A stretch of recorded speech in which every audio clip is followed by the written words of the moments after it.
Why did Abraha hate the Kaaba so much that he attacked it with an army? Why did Abraha develop such deep hatred for the Kaaba that he marched with an army of 60,000 soldiers to destroy it? The main reason was that the Kaaba had become the most sacred place in all of Arabia. People from every corner of the Arab world traveled to Makkah to worship there. Because of this, some of the people of Makkah were becoming very wealthy.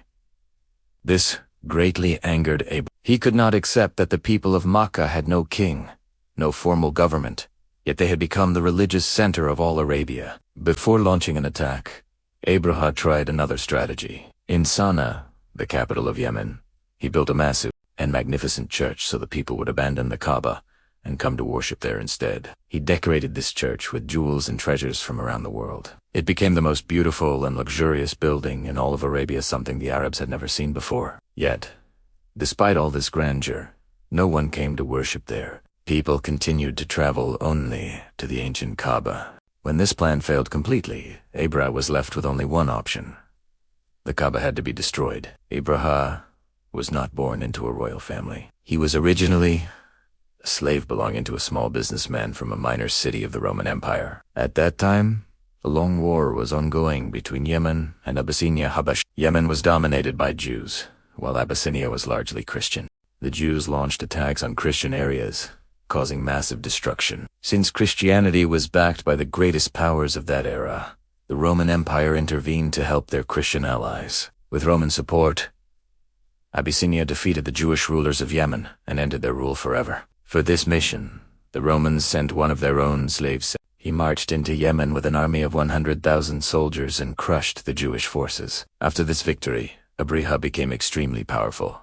He separated Yemen from Abyssinia and declared himself ruler. The king of Abyssinia was furious and sent another army to defeat him. But this time, the soldiers killed their own general and joined Abraha instead. As a result, Abraha became the strongest ruler in Arabia, and his influence spread everywhere except for one thing. Every year, thousands of people from across Arabia continued to travel to Makkah to perform pilgrimage around the Kaaba.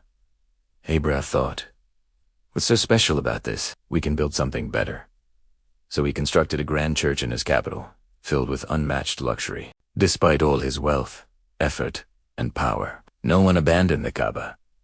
After failing again, Abraha gathered an army of 60,000 soldiers and marched toward Makkah. This story is not found only in Islamic sources. It is also recorded in historical texts based on ancient Arabian inscriptions. These records describe Abraha as a mighty king, but they rarely mention his march to Makkah. However, recent discoveries of Jewish inscriptions hint toward this campaign. Abraha's sole objective was to destroy the Kaaba, so people would abandon it and turn to his church instead. When he reached near Makkah, he summoned the leader of Quraysh, Abdul Muttalib. Abdul Muttalib said, "Your army has seized some of my camels. I request that you return them." Abraha laughed and said, "I thought you were a brave man. I expected you to beg for your sacred house, but you're only worried about your camels." Abdul Muttalib replied calmly, "I am the owner of the camels. This house has its own owner, and he will protect it. I only know this. No one has ever been able to harm this house."